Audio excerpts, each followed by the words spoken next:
When it comes to doing good things, do we have a motivation for reputation or trying to think about the opinions of others?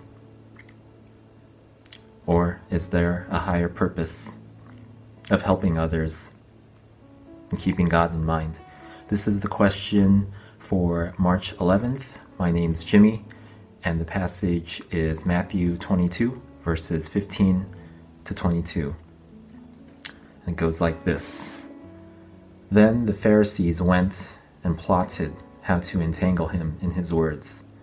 And they sent their disciples to him, along with the Herodians, saying, Teacher, we know that you are true and teach the way of God truthfully, and you do not care about anyone's opinion, for you are not swayed by appearances.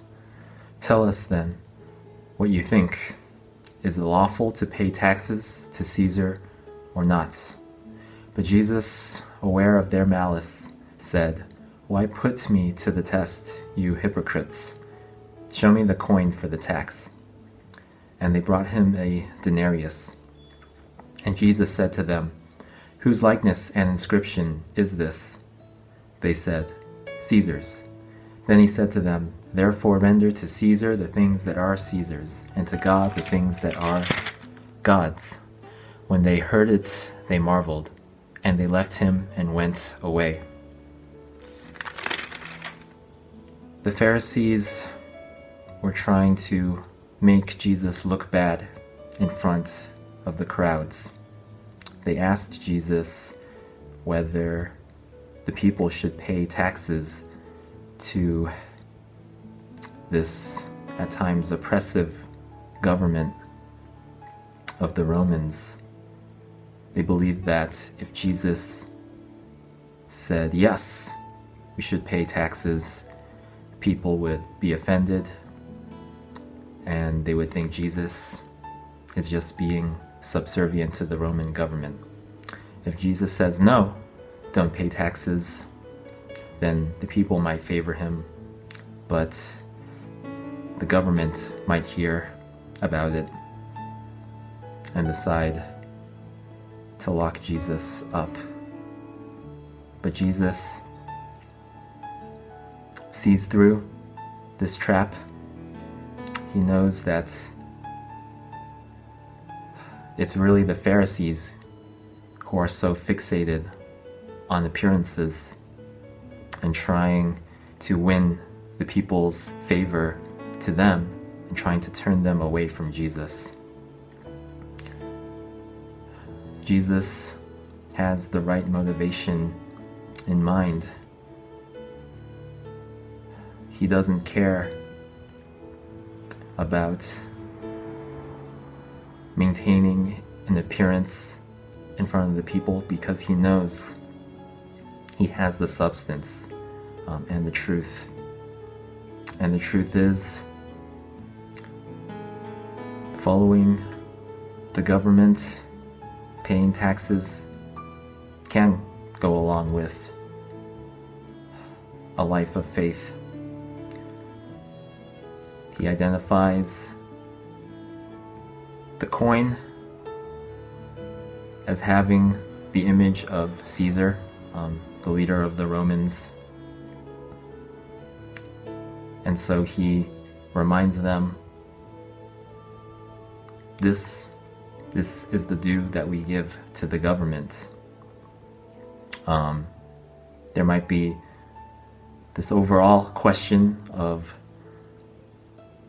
doesn't everything in the end belong to God? And that's very true.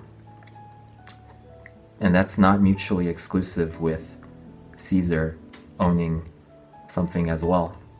God does own everything, including Caesar himself. And these resources, this money, God owns even through someone he appointed, such as Caesar. In another passage, Paul writes that God is aware of earthly authorities, and they are under his watch. So the takeaways for this passage is to check our own motivations for doing good things, even paying taxes.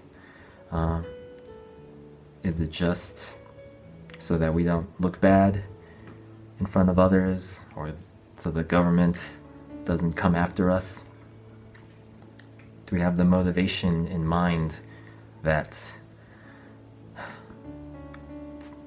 in a real sense taxes are necessary to continue and keep the function of society, so that society can keep functioning? Jesus doesn't throw away or disregard the government, even though there is a lot of sin in it. But he's willing to continue and to work through these systems that can be imperfect.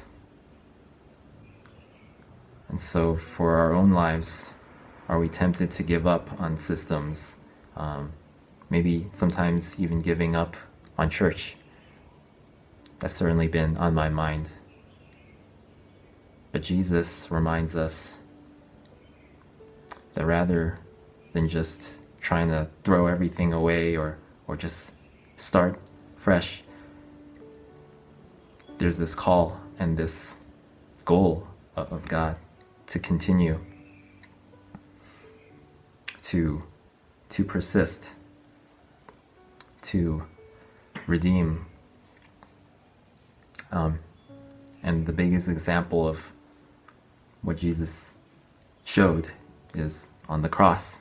He didn't give up on us. He didn't, decide to throw away humanity and then start fresh. He continued with us. He redeemed us by dying for us.